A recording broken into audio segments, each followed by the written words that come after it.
Hey, what's up, Stay Tuners? It's your good friend Jimbo here, letting you know that today's podcast is presented by Podgo. Podgo is the easiest way for you to monetize your podcast, providing podcasters with a flat rate for ad space so you always know how much you get when you include an ad from Podgo. I recently joined as a member and you can too. Apply today and let them know that you heard from Stay Tuned Sports and you start earning today. That's podgo.co at podgo.co.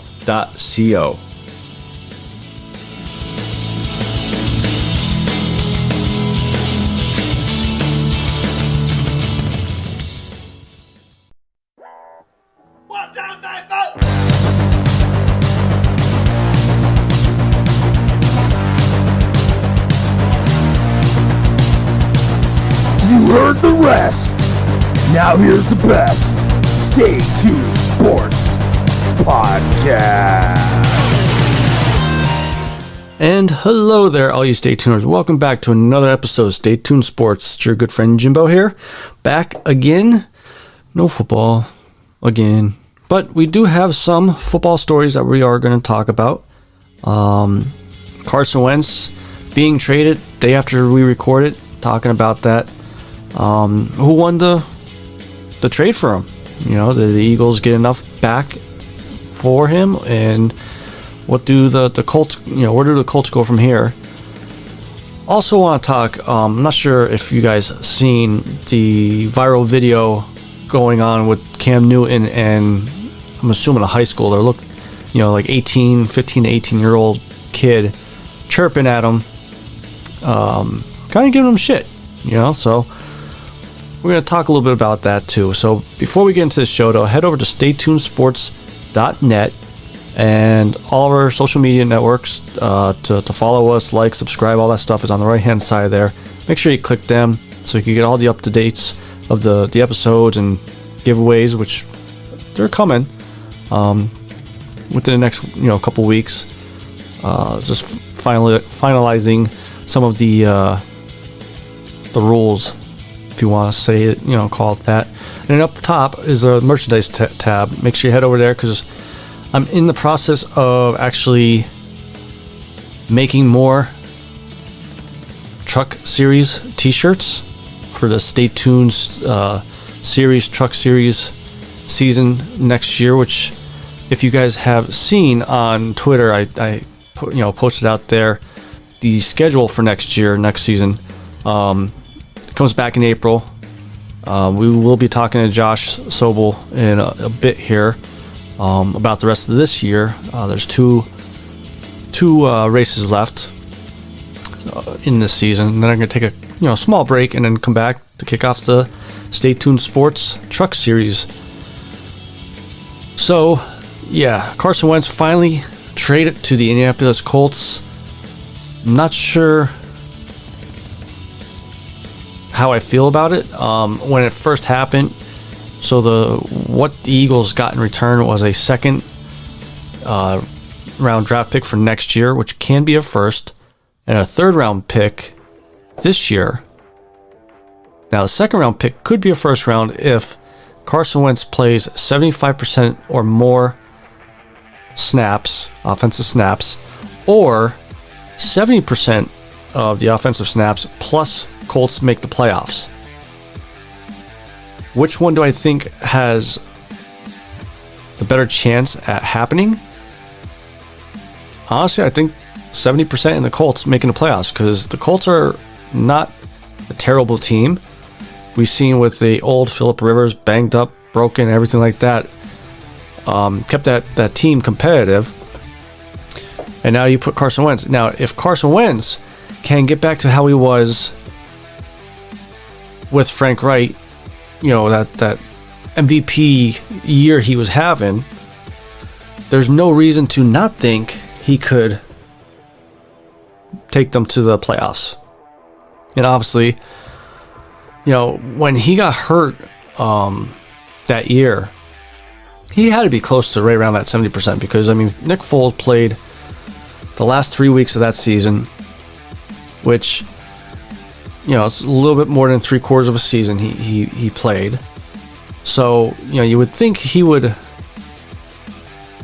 be able to, and definitely behind a better offensive line than he had the past couple of years.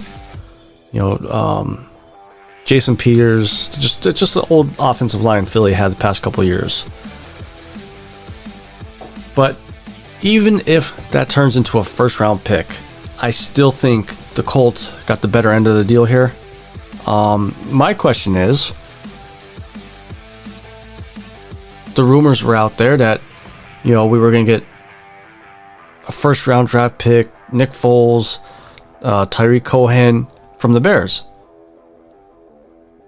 Now, I didn't see it, but I heard people, at work talking, or maybe it was the ESPN radio talking, that supposedly Carson threatened that if he got traded to Chicago, he would sit out the year. I've been defending Carson ever since day one of any type of drama going on with him. But the more this story kept going on, and now the latest story from a couple days ago was that he went 8, 9, 10 weeks without talking to Peterson at all last year, gave up on the locker room, just pretty much gave up on the team. And I don't know if it's I don't want to believe it or I don't want to accept it, because he just doesn't seem like that type of person. And if he's that good of a actor that when he gets in front of that camera can make you feel that, but really behind the scenes is this way, maybe the leaks of supposedly Alshon Jeffries bashing Carson and maybe all these other stories are true. And if that's the case, hate to say it, but thank God he's gone. You don't want a prima donna or a drama queen to be on a team that is about to start a rebuild, and it's quite obvious we're in a rebuild stage. We traded Carson, we released Deshaun Jackson, we released Alshon Jeffrey today. Zach Ertz was brought up in the trade with Indy, but never went there, but he's definitely next on the chopping block. And you look at the offensive line, Jason Kelsey's not going to want to stick around for a rebuild. I mean, he's only got another year, maybe two to play, so he may even just flat out retire. Now, circling back to the trade here, by trading Carson Wentz, the Philadelphia Eagles hold another record that you don't want. They are the team that has the most dead money on the books ever in the NFL, which was $33.8 million. Now, the Colts, they pick up the rest of his salary, which was $25 million, plus as long as he's still on the roster, third day of the season, which obviously he will be, he'll get another $10 million. So basically getting $35 million, which is what he was asking for when he negotiated the contract. The other aspect of this trade is now Jalen Hurts is the only quarterback on the team. And sitting at number 6, there's rumors floating around that Philly would be open to drafting a quarterback. So if that's the case, why did you draft Jalen Hurts in the second round? Okay, you don't want to have a mistake again that you did with Russell Wilson, Howie, right? So why would you draft a quarterback this year? If you really think Jalen Hurts is going to be next Russell Wilson, get him some weapons. You just released Deshaun Jackson and Alshon Jeffrey.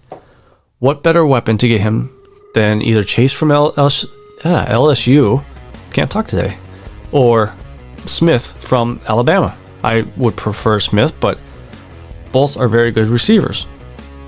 You messed up the past couple receiver drafts. I mean, these are just pretty much on a golden plate for you. You can't mess this up. And if you draft a quarterback at number 6, you're just redoing what you did last year with Carson Wentz. yeah, both are going to be cheaper quarterbacks. With Hurts, I think only get like $2 million this year. Now, granted, if you draft a quarterback at number 6, he's going to be making probably more than Hurts, which will probably piss him off.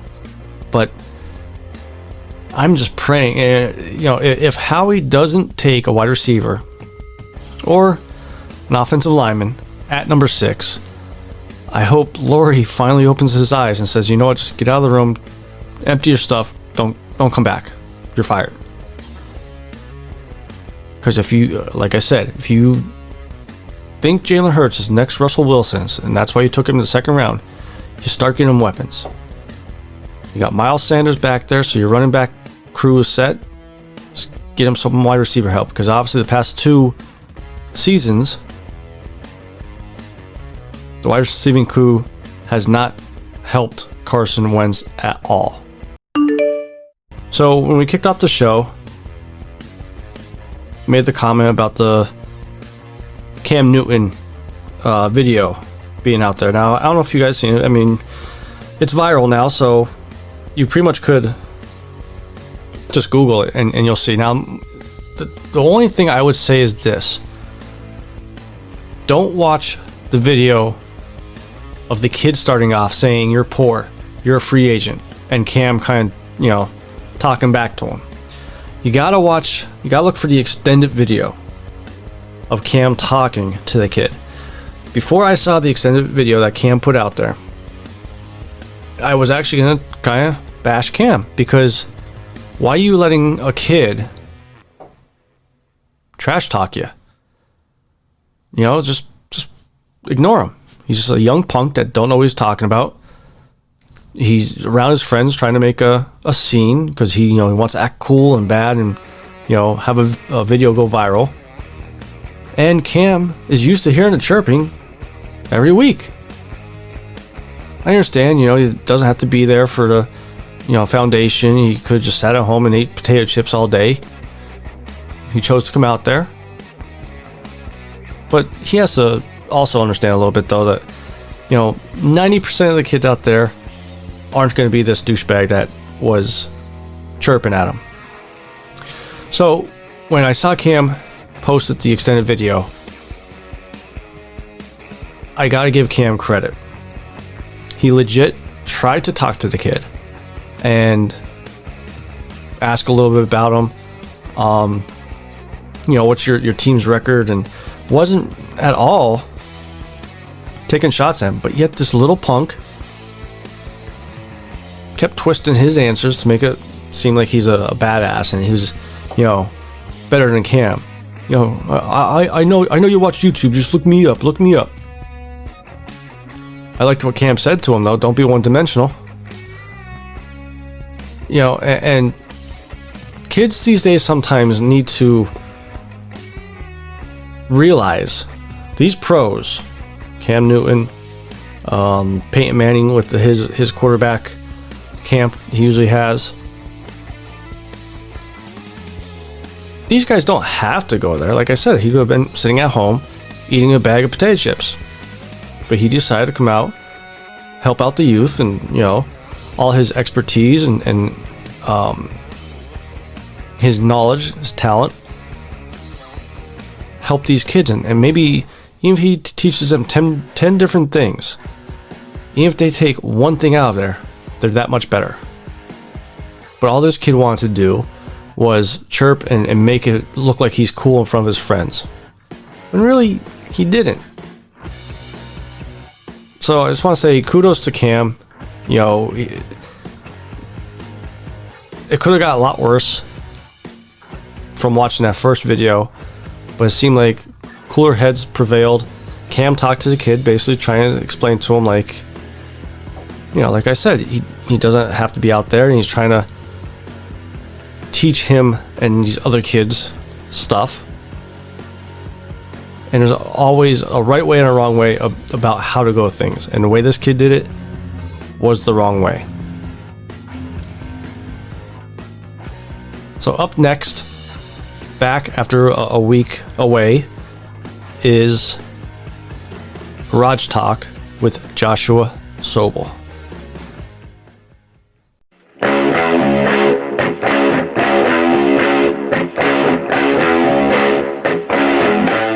jumping out of it. Trevor White saying, you know what, I've seen too much now.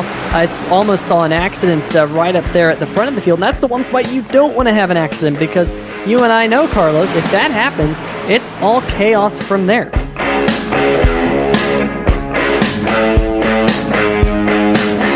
Right there. Oh, there's a wreck! Turn 1! Multiple drivers involved. And this is the big one, the 12 involved, the 29, the 23 coming in. Oh boy, a bunch of very, very damaged race cars. And this is Garage Talk with Joshua Soble, brought to you by 3 Wide TV. And yes, so after taking last week off due to the race car, truck drivers taking a week off, we are back here with Josh. How you doing, buddy? Doing well. How are you? Pretty good. A little tired. You cutting grass, me snow blowing snow. Talk about difference in areas. Yeah, sunny Florida drains you out, and then you got the cold of winter where you're at. So two totally different sides. I'll tell you what. Us up here in Northeast PA, it literally is like 28 straight days of every other day snow, and even at work, when they open the bay doors, all I see is a hill of snow, and I'm like, what the hell, is it snowing again? And here, it's not even snowing, just I'm used to seeing the snow. Yeah, for me, I've been in Florida pretty much my whole life, so I would like to see some snow eventually, but in this area, I'll never see that. But you never know. Look at Texas. Yeah, that's true. So last week, you guys were at Bristol. Pooh Bear, JT Poole, winning it. Mm-hmm. What was it, about like 11-second lead or something he had on everybody? There's only like 3 cars on the lead lap. It was complete domination. Yeah. Nobody had a chance to even figure out what was going on. I don't even think anyone had enough time to even really understand what they were doing wrong and how to correct it. I just don't think anyone was going to catch him. And that's the thing. He was just on, and it wasn't like everybody else was doing poorly, because even second and third place, they were pretty competitive for their spots too. So it wasn't like just bad driving. It just, I guess maybe not to put him down or anything, but the moon's aligned the right way and everything to pull out a win like that. No, it's his second win of the season, so it's pretty good. I like seeing someone new at least take a checkered. Between James and Mitchell dominating this season, throwing in another driver that you don't typically see winning races throughout the season. He's been pretty consistent throughout the season. Yeah. But being able to see someone else win it is quite nice. And I think we need to touch on the whole Pooh Bear thing that I think the chat broke Peter, the host there. I don't know. I know you had a bad time with the racing, so I don't know if you were able to hear any of the commentary throughout the whole race, or watched it. I watched the race after I parked it. I know they're using a new overlay, and the pit box that they use, because it's the same type of overlay that I have for mine when I do broadcasting. Okay. It only gives you the last 3 initials of the guy in the pits, and JT Poole unfortunately has Pooh in his name. So once that kind of popped up, I don't think the guys were expecting it to happen, and they just had so much fun with it. It was kind of hilarious. And even again, I don't know if you were able to see it at this time when it was still somewhat competitive. Mower was in second place, so it was Pooh Mower, and that's what really started to break Peter, and even Drew was starting to break in. And then you gotta love our fans in the chat there. Everybody was chiming in with different phrases to come up with. Yeah, Pooh Bear I think is hilarious, only because JT is such a younger driver that it just seems like something like his mom would say to him. So I think it kind of cracks me up more because he is so young, and he has a nickname like that now, and it's gonna stick with him. He's just, that's one of those things he's definitely gonna have to get used to. Oh yeah, and then even the Discord chat with all us truck drivers and everything like that. him having the toilet trophy. Like, we need to get him on one of these times, me and you, and find out what the true story is. Why does he have a toilet trophy? Yeah, I think in Discord when they were talking about it, Darling came out and was like, well, he had to be shitty at something. And no, it's funny. I don't know anyone who would have a toilet trophy, so I think I have a lot more questions as to why he has it more than anything. Yeah, but yeah, like you said, I do agree with you though. I mean, it is nice to see someone else win and kind of be like, you know what, well, maybe this might be another driver to watch out for next season. Yeah, and with Mitchell Adams and Bill Edwards still in the running, obviously Mitchell is still the leader going into the next race at Auto Club. Lorello did drop a little bit in points, not much. It looks like it was only a 3-point difference from where he finished at compared to Adams. But other than that, I mean, this is still a very close championship. But once you get back into like 4th, 5th position, that's where you start to see the points really drop off. I mean, you got Doug Milliner, who gained 2 spots, moved himself up to 4th. He's still 44 points away from the leader. And Ben Adams in that top 5, 45 points out. Yeah. So, I mean, you know, it definitely is. I think it went more from like before Bristol. I think it went more from a top 3 race to, you know, a top 5, you know, with 2 races left. Yeah, there's Auto Club that's happening, and then I do believe we have ISM Raceway, which is on March 5th, and then we end at Chicagoland on March 12th. So it's crazy. The series is coming to an end so quickly, and it's weird that it started in August because it feels like it's been a while, but also at the same time you like blink and it's 24 races are done with. Exactly, because that's what's funny. Like, you know, I found out about you sponsoring the truck. Like, you know, we told the story and everything, and it just seems like it was the race just started yesterday. You know, and here it is. Yeah, exactly. Season's over. So, where are we going this Friday? So we're going to Auto Club in beautiful California. So a good track. I don't actually know too much about Auto Club. I just know a lot of drivers seem to enjoy it. It's going to be a little bit different, 2-mile long track. The banking doesn't seem as crazy, so it might be more of a flatter style track, in my opinion. I don't even know what I could even compare it to, just because me personally, I have never raced on it, so I am looking forward to that.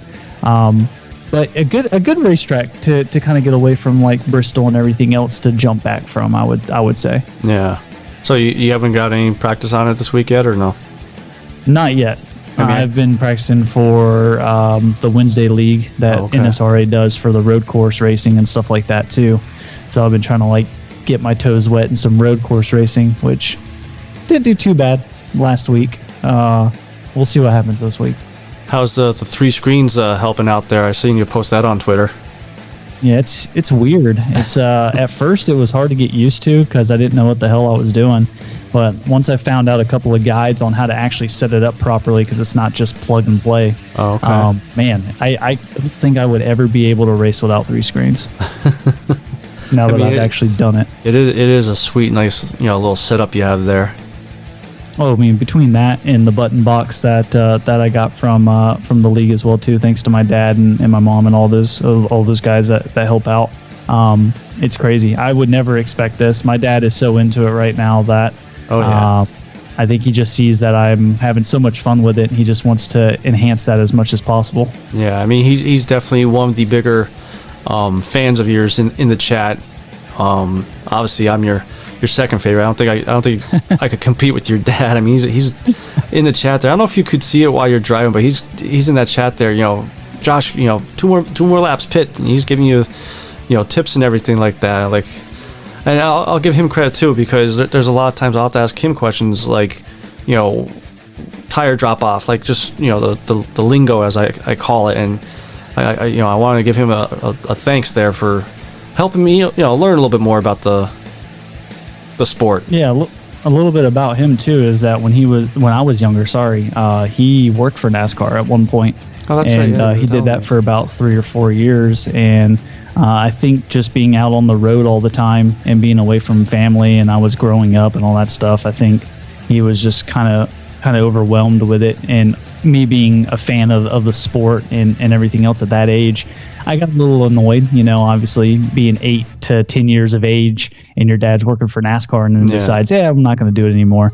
It got rough, but I got to meet a lot of drivers. I got a lot of autographs. I've been to a ton of different races. So that's kind of what opened me up into the whole NASCAR thing. And then eventually I ended up racing myself in local tracks and all that stuff. And that's kind of where my background in racing comes from. That's cool.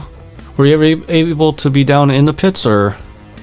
At my age, no, because I think back then you had to be like 14 to 16 to get in. And my very first race, I think I was like 8 or 9. Oh, okay. So I got to stay out in the infield and like an RV and all that stuff. And honestly, I like that more because you get a lot of drivers that come by and they're really easy to track down. I mean, you obviously got some of the guys that don't want to sign anything, but the majority of the ones that I ran into were pretty cool. That's pretty cool. All right. So, for anybody that's first time listening to Garage Talk here, one aspect of the segment we like to do is take some questions from fans and other race car drivers, truck drivers, and, whatnot. So I actually have a couple more this week compared to 2 weeks ago. Nice. Let's see here. How should we start this off? So actually, let's start off with our other Stay Tuned Sports driver, Scott Crump, who races in Erska Monday nights at 9.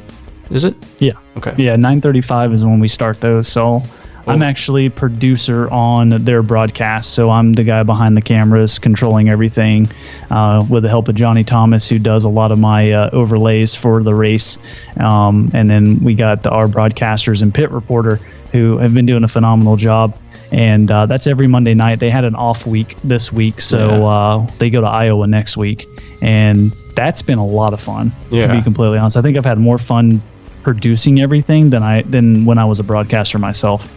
And the one aspect that I do like about this year with Erska, because last year was our first year, Stay Tuned Sports' first year, sponsoring anybody in iRacing. I like the pit interviews with what's the female's name? I'm so bad with names.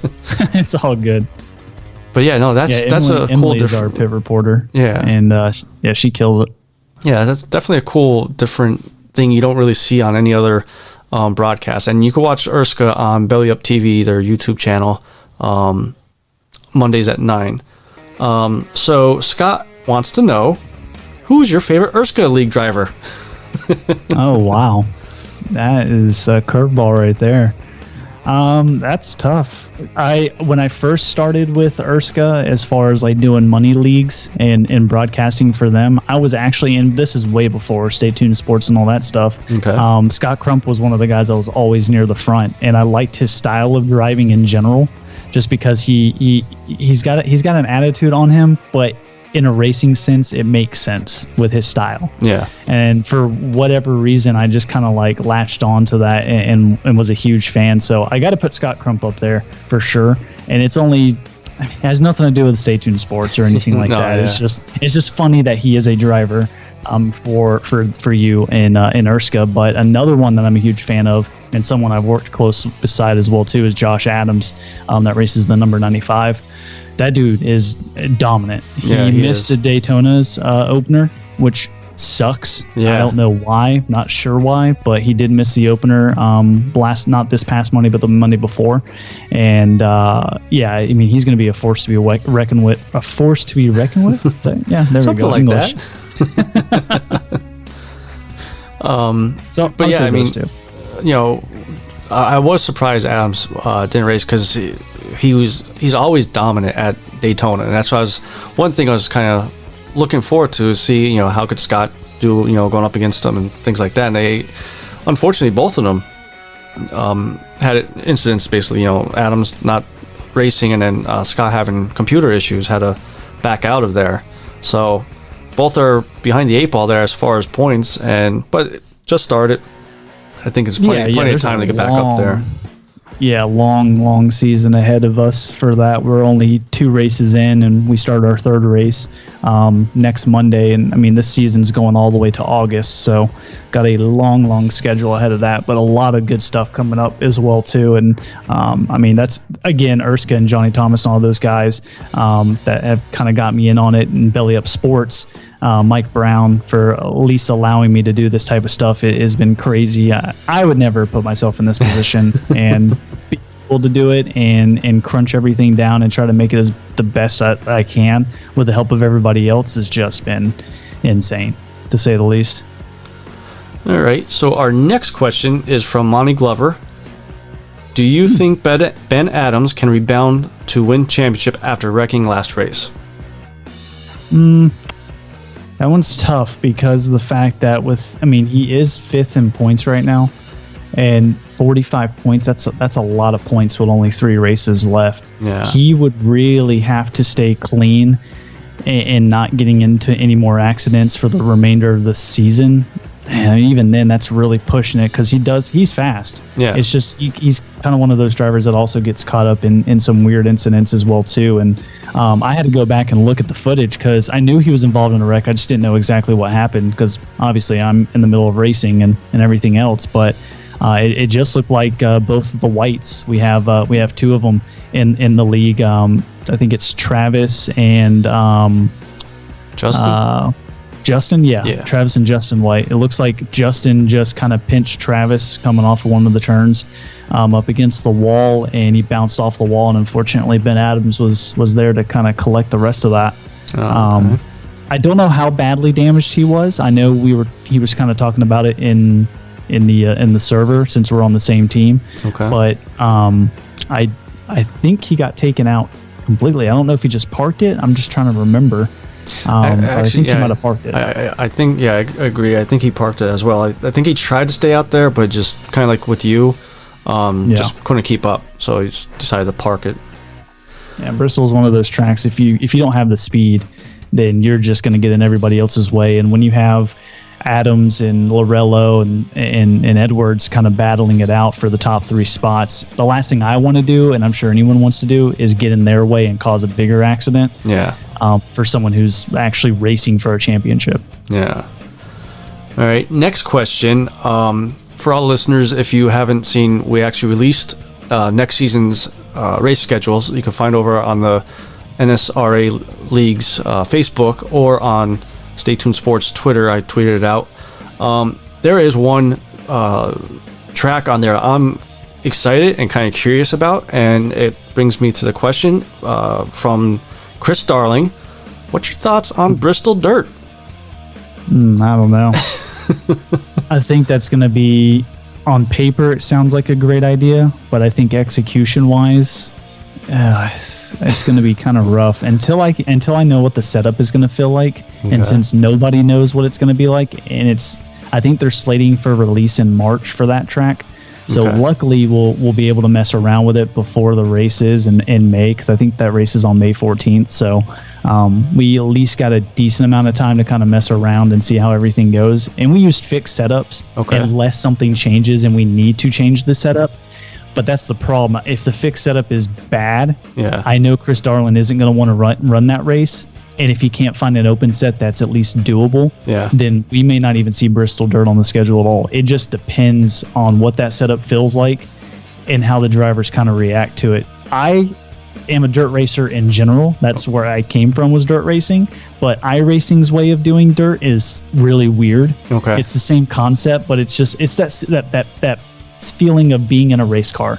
Like when you're not in a physical race car and all you have to go off is audio cues, it's so hard to get used to that type of stuff. So really it's just going to have to see what happens. I honestly don't know. I don't want to bash it because Bristol is nice. I just don't see it being, I just don't see it being fun. Well, maybe we'll have to bring this question back up the week before if they do race. But I mean, I know you guys with iRacing is totally different than NASCAR Heat, when I bring it up and everything. But I remember a couple weeks ago, because I'm in all 4 leagues now. I'm in the Dirt League, the Truck Series, everything. And I actually had to do the truck series on the Bristol dirt, and remember sliding around and everything. I was like, oh, this is pretty fun because I'm used to sliding around in snow. You know? Yeah. And that's why when I saw that, I'm like, oh, this should be an interesting track for them. Yeah, and I'm kind of like the same way. Like when you jump between like a simulator that's like iRacing and you go to just arcade style driving, Yeah. it's crazy how big of a difference it is. Like in NASCAR heat, I'm sure something like that would be a ton of fun. But Yeah. when you really throw it into a simulation, and even if the simulation is not 100% accurate because you can't, it's going to be rough. I don't know. I know they did Eldora, I think, last season before I raced with NSRA. Okay. So they do have an idea how the trucks react to dirt.